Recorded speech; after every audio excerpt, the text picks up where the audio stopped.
Bonding in metal carbonyls. ठीक है, bonding in metal carbonyl study करने से पहले हम कार्बोनिल्स के बारे में बात करते हैं थोड़ा सा।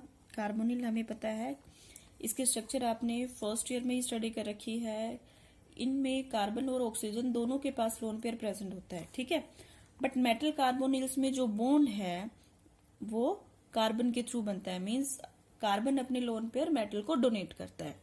ठीक है, इसी वजह से हम इनको ऑर्गेनोमेटालिक कंपाउंड्स में स्टडी करते हैं। अब ये जो बॉन्डिंग है ये 3 टाइप की हो सकती है। फर्स्ट जो है हम लीनियर भी बोल सकते हैं, एज टर्मिनल लिगेंड्स प्रेजेंट हो, जब एज टर्मिनल लिगेंड्स प्रेजेंट हो, कार्बोनिल लिगेंड जब as a terminal ligand present हो, हम इसको इस तरह से शो कर सकते हैं। ठीक है, सेकेंड टाइप ब्रिज्ड हो सकता है, जैसे ये हमारे मेटल मेटल प्रेजेंट है, इनके बीच में ब्रिजिंग का काम करें। ठीक है, थर्ड जो है यहां पे हम लिख सकते हैं ब्रिजिंग लिगेंड। थर्ड जो है ये ट्रिपली ब्रिज्ड भी हो सकते हैं, मींस हमारे पास 3 कार्बन हैं, जैसे 3 मेटल एटम्स हैं, सॉरी। ठीक है, ये तो तीनों मेटल के साथ भी ये बॉन्ड बना सकता है। ठीक है, तो इसको हम बोलेंगे ट्रिपली ब्रिज्ड।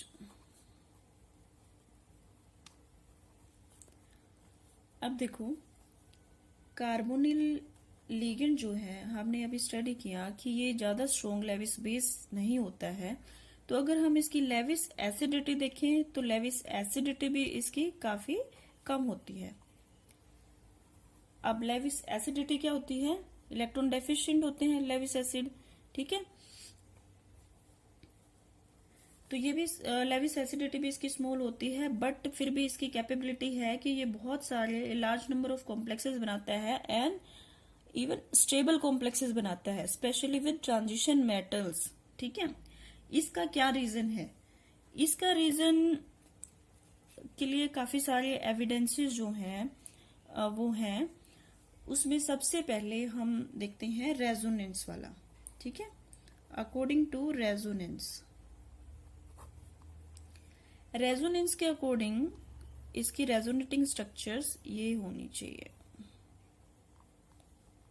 कार्बन पे पॉजिटिव चार्ज, इस पे नेगेटिव, और ये इसकी सेकंड रेजोनेटिंग स्ट्रक्चर। ठीक है, बट रेजोनेटिंग स्ट्रक्चर से हमें इतना ज्यादा कुछ नहीं आइडिया लग रहा। जो बेस्ट एक्सप्लेनेशन है इसकी वो दी मॉलिक्यूलर ऑर्बिटल थ्योरी ने। ठीक है, according to molecular orbital theory क्या है, कार्बोनिल के पास फील्ड ऑर्बिटल्स भी हैं और अनऑक्यूपाइड, और हम कह सकते हैं वेकेंट ऑर्बिटल्स भी हैं। वेकेंट ऑर्बिटल्स में ये क्या करेगा, जैसे हम ऐसे लिख लेते हैं, देखो इसके पास क्या है, फील्ड और lone pair, field orbitals and vacant orbitals. तो मेटल एटम जो है, मेटल आयन को फील्ड ऑर्बिटल डोनेट भी कर सकता है, और फिर मेटल आयन के ऊपर, क्योंकि हम ट्रांजिशन मेटल्स के साथ कंपाउंड्स बना रहे हैं और ये क्या है, लो ऑक्सीडेशन स्टेट में या जीरो ऑक्सीडेशन स्टेट में है, तो इनके ऊपर जो है इलेक्ट्रॉन डेंसिटी इंक्रीज हो जाएगी। तो electron density metal ion remove कर सकता है ये इनको वेकेंट ऑर्बिटल में डोनेट करके। ठीक है, तो जब फील्ड ऑर्बिटल से मेटल को इलेक्ट्रॉन्स जाएंगे, ये एक हमारी सिंपल बॉन्ड बन रहा है। ठीक है, इसको हम सिग्मा बॉन्ड बोलेंगे क्योंकि लिगेंड टू मेटल ट्रांसफर होता है इलेक्ट्रॉन्स का, but metal to ligand electron density का ट्रांसफर होना ये थोड़ा अलग चीज है। इसको हम या तो बोलेंगे बैक बॉन्डिंग बोल सकते हैं, बैक डोनेशन बोल सकते हैं, या फिर सिंपली हम इसको पाई बॉन्ड भी बोल सकते हैं। ठीक है, पाई बॉन्ड भी बोल सकते हैं। सिंपली ये हमने केस पढ़ा था इथाइलिन का। ठीक है, मेटल ओलिफिन कॉम्प्लेक्सेस में। अब इसको थोड़ा सा डिटेल में स्टडी करते हैं। सेम उसके जैसे ही हमारे पास इसमें भी,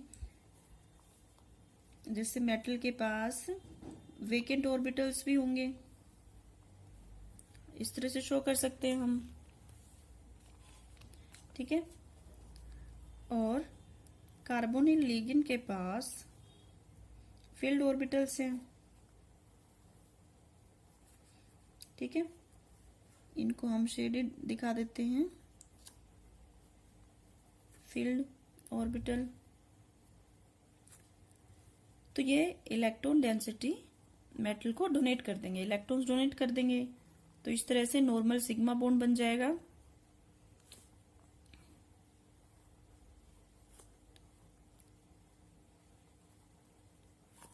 ठीक है। तो ये जो बॉन्ड बन रहा है ये क्या है, इसमें हमारी इलेक्ट्रॉन डेंसिटी मूव करी लिगेंड टू मेटल, ठीक है। कार्बन लिख दिया, लिगेंड टू मेटल, और ये क्या बना, सिग्मा बॉन्ड। अब सेकंड केस, मेटल आयन के पास वेकेंट ऑर्बिटल्स भी हैं, सॉरी फील्ड ऑर्बिटल्स भी हैं, वेकेंट तो हमने अभी कंसीडर कर लिए थे, ठीक है। उनको हम इस तरह से शो कर सकते हैं, प्लस प्लस माइनस। इनको हम शेडेड दिखा देंगे, फील्ड वेकेंट फील्ड। तो यहां पे हमारे जो कार्बोनिल के पास वेकेंट पाई ऑर्बिटल्स हैं वो जो है इलेक्ट्रॉन डेंसिटी को एक्सेप्ट कर लेंगे अपने वेकेंट ऑर्बिटल्स में,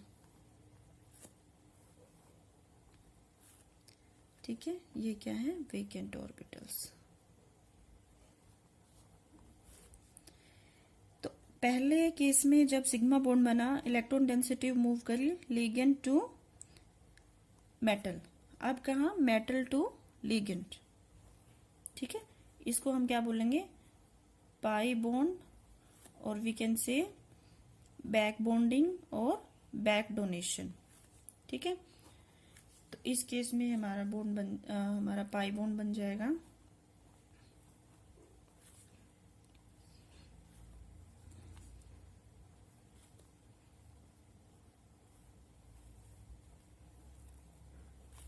इस तरह से हम इसको शो कर सकते हैं,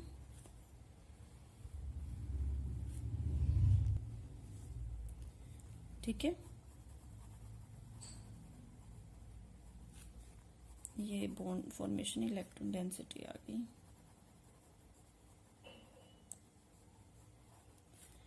तो ये हमारा पाई ओवरलैप हो रहा है, इस केस में हमारा बन गया पाई बॉन्ड।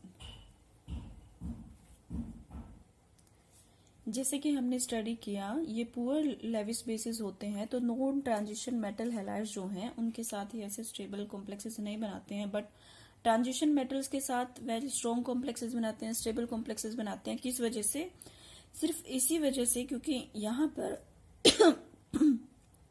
यहाँ पर इनके पास ऑप्शन होता है कि ये इलेक्ट्रॉन डोनेट करेंगे और बैक इनको इलेक्ट्रॉन डेंसिटी मिलेगी, जिससे क्या होगा, स्ट्रॉन्ग कॉम्प्लेक्स बन रहा है, स्ट्रॉन्ग बॉन्डिंग हो रही है, ठीक है। अब क्या क्या एविडेंसेस हैं इनकी इस तरह की बॉन्डिंग के सपोर्ट में, ये हम एक एक करके स्टडी करते हैं। फर्स्ट एविडेंस हम ले सकते हैं डाइपोल मोमेंट, ठीक है। अगर डाइपोल मोमेंट हम नोट करते हैं, स्टडी करते हैं इसका, मेटल कार्बन का जो बॉन्ड बन रहा है, तो इसका जो डाइपोल मोमेंट होता है वो बिल्कुल स्मॉल 0.5 डिबाई आता है, ठीक है। इट मीन्स क्या है, इनकी इलेक्ट्रोनेगेटिविटीज में ज्यादा डिफरेंस नहीं है। सेकंड जो एविडेंस है वो ले सकते हैं बॉन्ड लेंथ का। बॉन्ड लेंथ अगर हम फ्री कार्बोनिल लिगेंड में देखें, फ्री कार्बोनिल लिगेंड में बॉन्ड लेंथ होती है कार्बन ऑक्सीजन बॉन्ड की, वो होती है 1.128 एंगस्ट्रॉम, ठीक है। और मेटल कार्बोनिल में, मेटल कार्बोनिल्स में कार्बन ऑक्सीजन की जो बॉन्ड लेंथ है, इसकी बात कर रहे हैं हम, इसकी बात नहीं कर रहे हैं मेटल कार्बन की, ये होती है 1.15 एंगस्ट्रॉम, ठीक है। तो इट मीन्स क्या है, यहां पर ये जो बॉन्ड लेंथ है, सॉरी मैंने उल्टा बता दिया आपको, मोलिक्यूल में जो है फ्री में तो इतनी होगी, क्योंकि बॉन्ड ऑर्डर इसमें क्या है, बॉन्ड लेंथ ज्यादा होगी तो बॉन्ड स्ट्रेंथ कम होती है, ठीक है। और मॉलिक्यूल में ये जो है इतनी हो गई है, मींस बॉन्ड जो है बॉन्ड लेंथ इंक्रीज हो गई है। मेटल कार्बोनिल्स में बॉन्ड लेंथ इंक्रीज हो गई है। ठीक है, हालांकि ये इंक्रीज कम है, बहुत ही कम इंक्रीज है, 0.02 एंगस्ट्रॉम इंक्रीज हुआ है। ठीक है, तो ये ज्यादा स्ट्रॉन्ग एविडेंस नहीं है। थर्ड जो कि सबसे स्ट्रॉन्ग एविडेंस लगता है वो है vibrational spectra of metal carbonyls.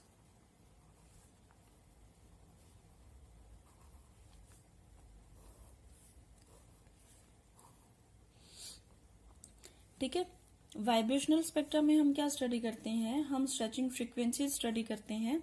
ठीक है, तो इसमें हम कार्बोनिल की मेटल कार्बन बॉन्ड की स्ट्रेचिंग फ्रीक्वेंसी भी स्टडी कर सकते हैं और कार्बोनिल बॉन्ड की भी स्ट्रेचिंग फ्रीक्वेंसी स्टडी कर सकते हैं।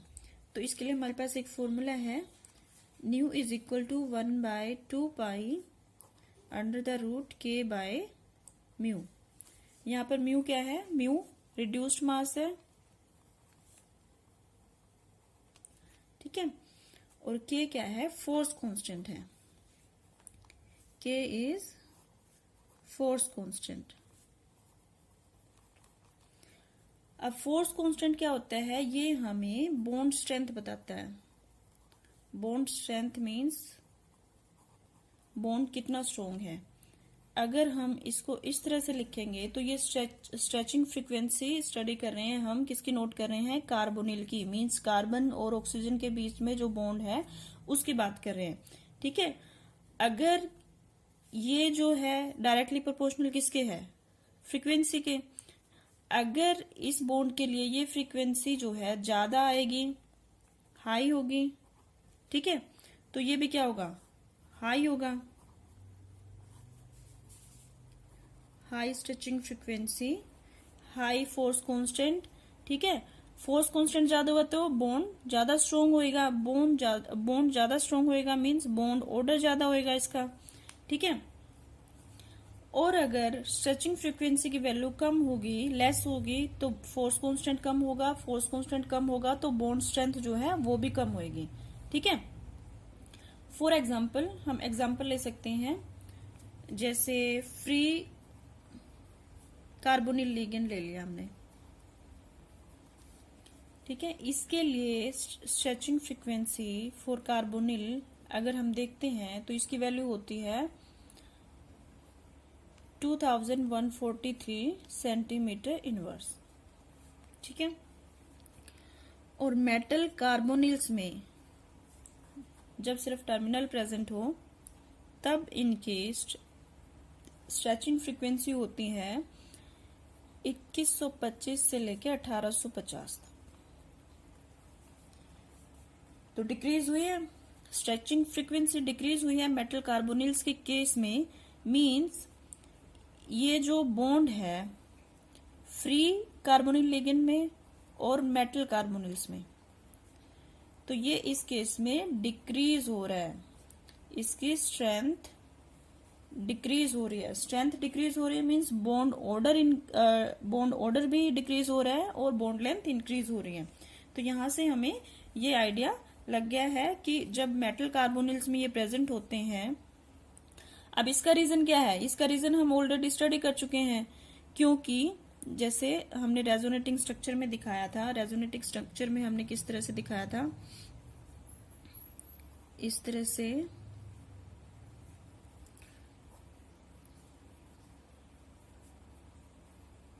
ये था, सॉरी मैंने दोनों माइनस लगा दिए। ठीक है, ये हमारी रेजोनेटिंग स्ट्रक्चर्स लिखी थी हमने इसमें। तो क्या था, जब ये बॉन्डिंग से पहले था इसमें ट्रिपल बॉन्ड है, बट यहाँ पे ये ट्रिपल बॉन्ड से लेस हो जाता है इसका बॉन्ड ऑर्डर। ठीक है, बॉन्ड लेंथ इंक्रीज हो जाएगी, मींस बॉन्ड जो है स्ट्रॉन्ग नहीं रहता। और इसके ऑपोजिट अगर हम इस बॉन्ड की बात करें तो देखो पहले यहाँ पर सिंगल बॉन्ड था, but due to back donation यहाँ पर डबल बॉन्ड कैरेक्टर आ गया है, मींस इसकी बॉन्ड स्ट्रेंथ इंक्रीज हुई है,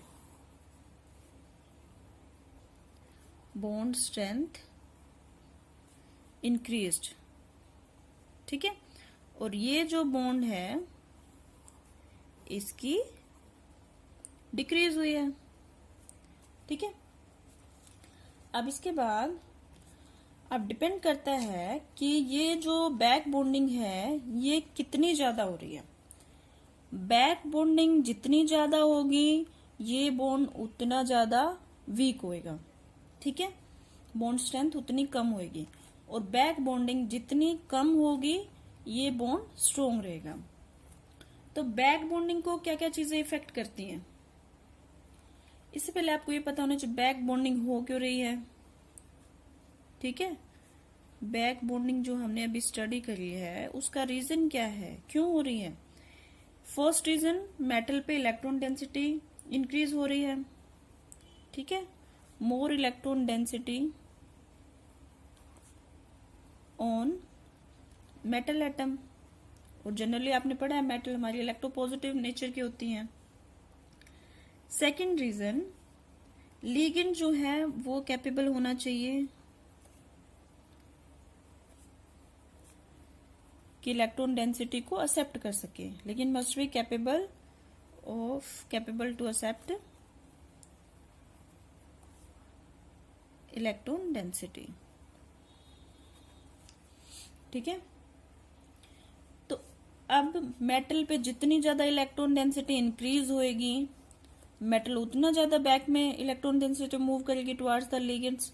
ठीक है, और लिगेंड जितना ज्यादा अच्छा एक्सेप्टर होगा बैक बॉन्डिंग उसमें भी ज्यादा स्ट्रोंग होएगी। फॉर एग्जाम्पल देखो, हम एग्जाम्पल लेते हैं एक मोलिब्डेनम का, हमने एक हेक्सा कार्बोनिल कंसिडर कर लिया।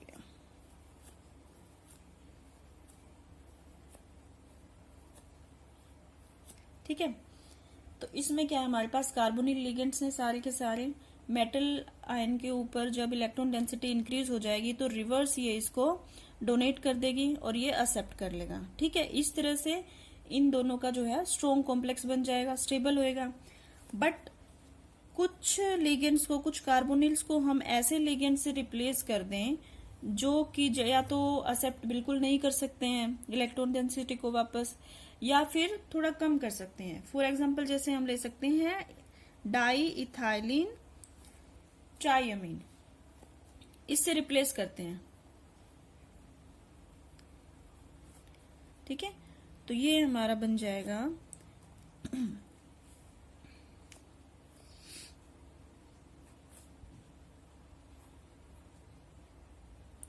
सॉरी, इस तरह से बना देते हैं हम।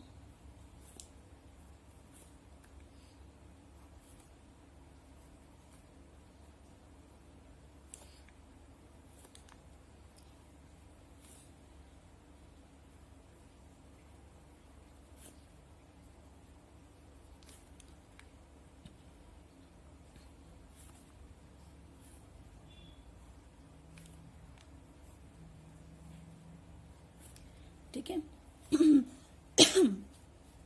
हमने ये 3 कार्बोनिल लिगेंड को रिप्लेस कर दिया डाई इथाइलिन ट्राइअमीन के साथ। मींस इसकी टेंडेंसी, या तो इसकी टेंडेंसी नहीं है कि ये बैक में इलेक्ट्रॉन्स एक्सेप्ट कर सके। तो अब हम कैसे स्टडी करेंगे, वाइब्रेशनल स्पेक्ट्रोस्कोपी से हम इनके स्ट्रेचिंग फ्रीक्वेंसीज नोट कर लेंगे। तो इस केस में जो है वो आ रही है हमारी 2004 सेंटीमीटर इनवर्स। ठीक है, बट इस केस में ये हो गई 1760 सेंटीमीटर इनवर्स। अब ऐसा क्यों हुआ, स्ट्रेचिंग फ्रीक्वेंसी मतलब ये हम ले रहे हैं कार्बोनिल की, ये यहाँ पर डिक्रीज हो गई। क्यों डिक्रीज हुई, देखो मेटल के ऊपर इलेक्ट्रॉन डेंसिटी तो इंक्रीज होएगी, क्योंकि ये भी क्या है लोन पेयर इसको डोनेट कर रहे हैं, इलेक्ट्रॉन्स डेंसिटी इस पे इंक्रीज हो गई।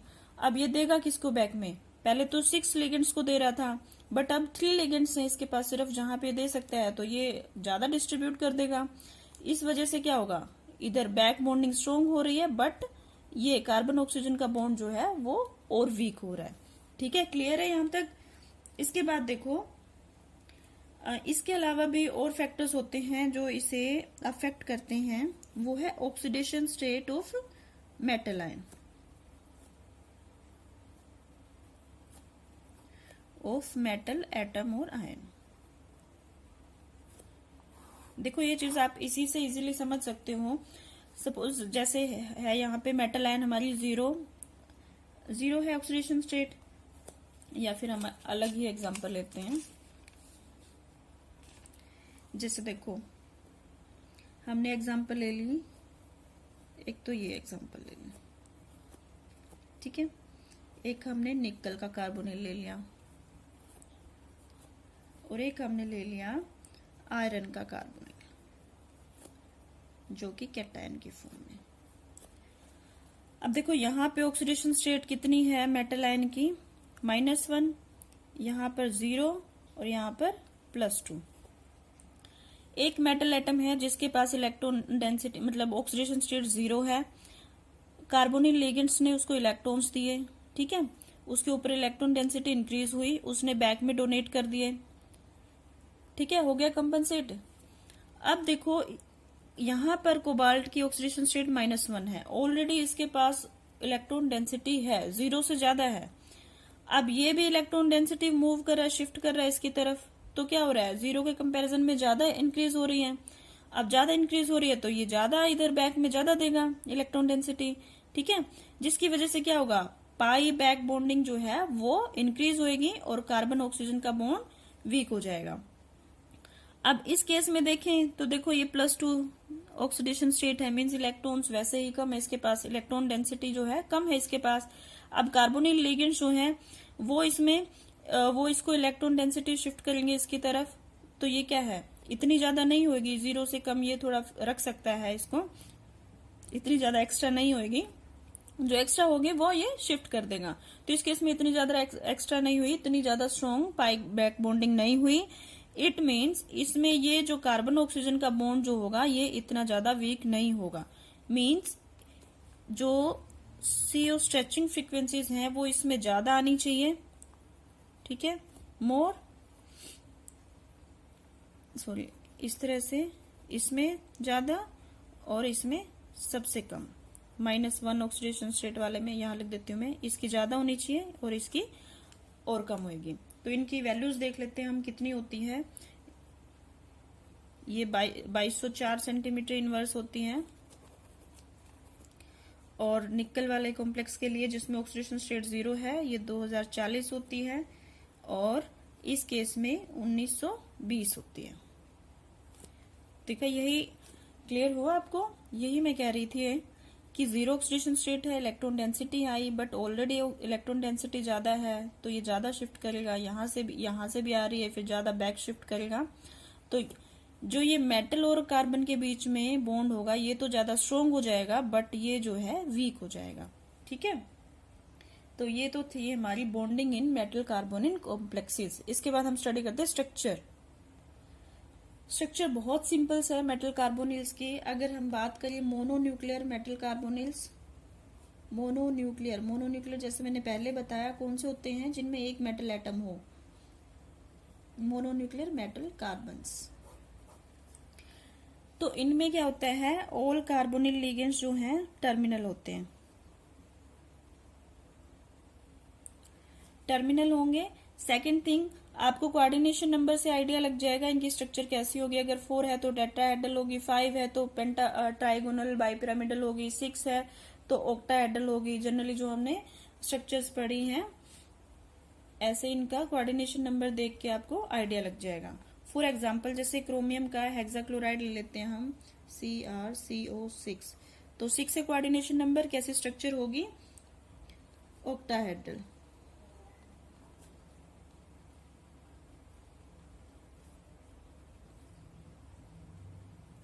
ठीक है, टेट्राकार्बोनिल निकल है,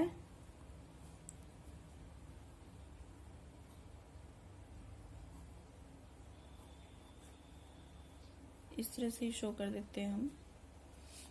वैसे इस तरह से नहीं करना चाहिए, टेट्राहेड्रल स्ट्रक्चर जो है हम इस तरह से नहीं कर सकते, हम सही तरीके से इसको शो करेंगे, इस तरह से होनी चाहिए, ठीक है, इस तरह से नहीं।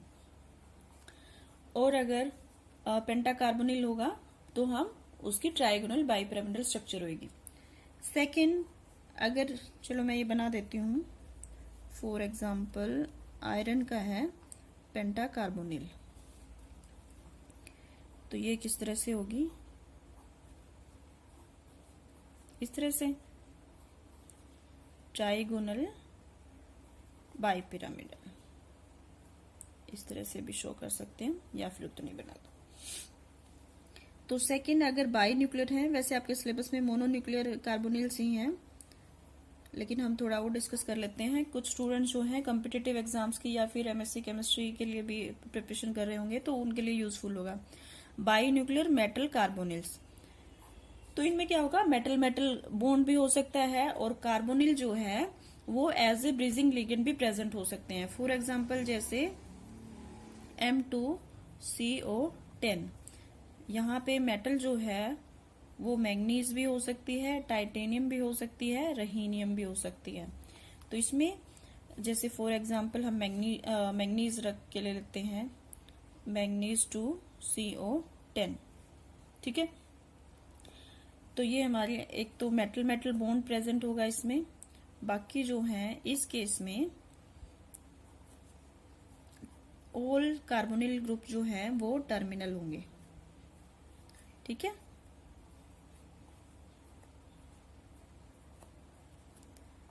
बट बाई न्यूक्लियर में ब्रिजिंग में भी प्रेजेंट हो सकते हैं। जैसे हम दूसरी एग्जांपल ले लेते हैं,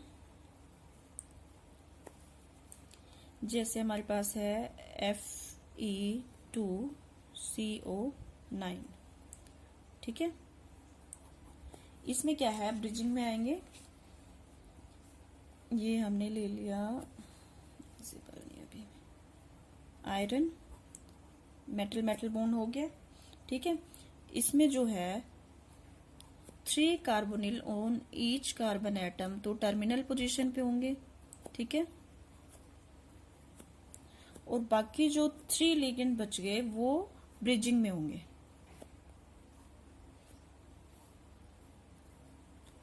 इस तरह से,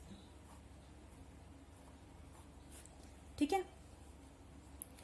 मीन्स बाई न्यूक्लियर में मेटल मेटल बॉन्ड भी होगा, ठीक है। इसके साथ carbonyl ligands as a terminal ligands भी प्रेजेंट हो सकते हैं, ब्रीजिंग भी प्रेजेंट हो सकते हैं। इसके बाद थर्ड है पॉली न्यूक्लियर मेटल कार्बोनिल्स।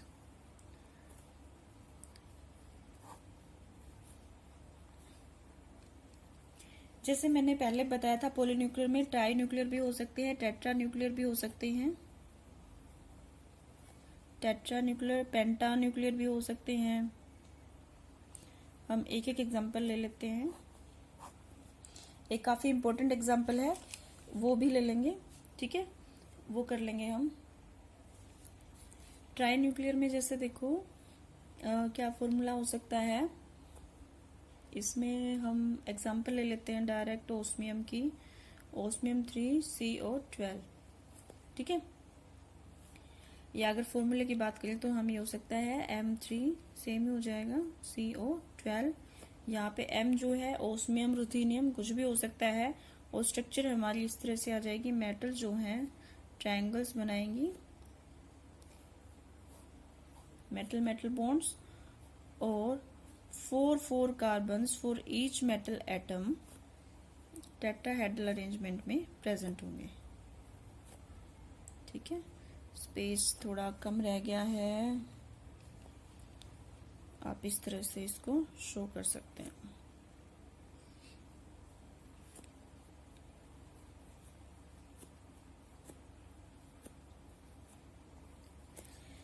ठीक है। टेट्रा न्यूक्लियर में भी हम एग्जांपल ले सकते हैं, जैसे आयरोडियम के एग्जांपल है, आयरोडियम 4 और 12 कार्बोनिल। ये हमने आयरोडियम हमारा मेटल एटम्स यहाँ पर इस तरह से, ये मेटल मेटल बॉन्ड्स हो गए, ठीक है। 12 कार्बोनिल लिगेंड्स हैं, तो 4 हमारे पास आयरोडियम है, 4 मेटल एटम्स पे 3 ऐसे टर्मिनल लिगेंड प्रेजेंट होंगे कार्बोनिल, ठीक है, क्लियर है। अब जो मैं इंपॉर्टेंट एग्जांपल की बात करी थी वो हमारी बाई न्यूक्लियर में आती है, उसको मैं आपको अलग से बता देती हूँ एक बार। वो है कोबाल्ट का कार्बोनिल CO2CO8। ठीक है, इसके स्ट्रक्चर कई बार काफी कॉम्पिटिटिव एग्जाम्स में पूछ लेते हैं। अब ये जो है ये स्ट्रक्चर 2 स्ट्रक्चर शो करता है, सॉलिड स्टेट में डिफरेंट शो करता है और सॉल्यूशन लिक्विड स्टेट में डिफरेंट शो करता है। ठीक है, सॉलिड स्टेट में तो इसमें क्या होगा, 2 कार्बोनिल लिगेंड जो है as a bridging ligand present होंगे और सॉलिड स्टेट में जो है सॉलिड स्टेट, मैंने दोनों जगह सॉलिड स्टेट लिख दिया। सॉलिड में 2 कार्बोनिल लिगेंड जो है ब्रीजिंग लिगेंड प्रेजेंट होंगे और लिक्विड या सॉल्यूशन स्टेट में ये क्या है, ऑल टर्मिनल लिगेंड्स प्रेजेंट होंगे। ठीक है, जैसे हम बना के देखते हैं, ये कोबाल्ट हमारे मेटल एटम्स के बीच में बॉन्ड हो गया। ठीक है, मेटल मेटल बॉन्ड, 3 कार्बोनिल तो इसमें लिगेंड टर्मिनल पोजीशन पे होंगे। ये हम बना रहे हैं सॉलिड स्टेट में। ठीक है, 3 3 6 हो गए, 2 बच के, ये 2 जो है ये ब्रीजिंग में प्रेजेंट होंगे।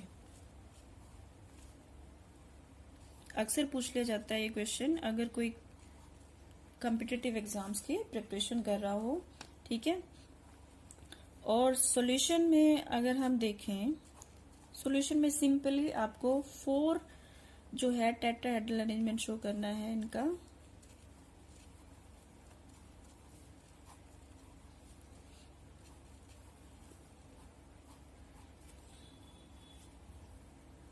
ये ठीक है सॉल्यूशन में। तो ये जो कॉम्प्लेक्स है हमारा 2 डिफरेंट स्ट्रक्चर शो करता है, सॉलिड में डिफरेंट, सॉल्यूशन में डिफरेंट। ये हमारे फर्स्ट चैप्टर का लास्ट टॉपिक था, इसी के साथ चैप्टर खत्म हो गया है। ठीक है, नेक्स्ट चैप्टर जो है वो हम नेक्स्ट लेक्चर से स्टार्ट करेंगे। Okay, thank you everyone.